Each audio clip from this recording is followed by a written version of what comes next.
Welcome to Daily Scripture Reading. I do not own the rights to this music. 2 Samuel chapter 4. This is the English Standard Version. Ishbosheth murdered. When Ishbosheth, Saul's son, heard that Abner had died at Hebron, his courage failed, and all Israel was dismayed. Now Saul's son had two men who were captains of raiding bands.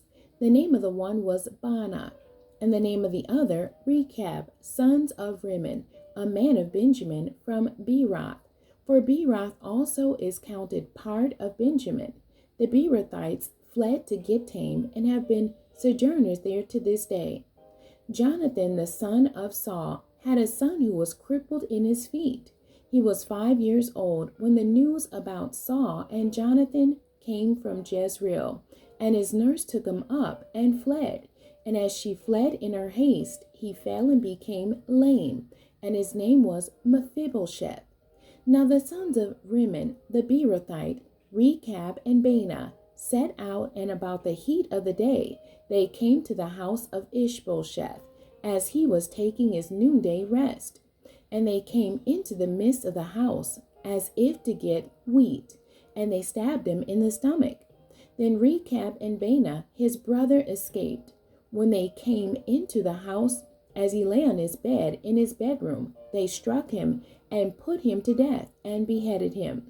They took his head and went by the way of the Arabah all night, and brought the head of Ishbosheth to David at Hebron. And they said to the king, "Here is the head of Ishbosheth, the son of Saul, your enemy, who sought your life.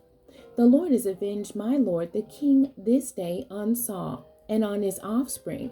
But David answered Rechab and Baanah, his brother, the sons of Rimmon the Beerothite, "As the Lord lives, who has redeemed my life out of every adversity, when one told me, 'Behold, Saul is dead,' and thought he was bringing good news, I seized him and killed him at Ziklag, which was the reward I gave him for his news.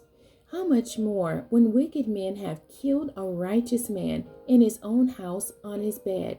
Shall I not now require his blood at your hand and destroy you from the earth?"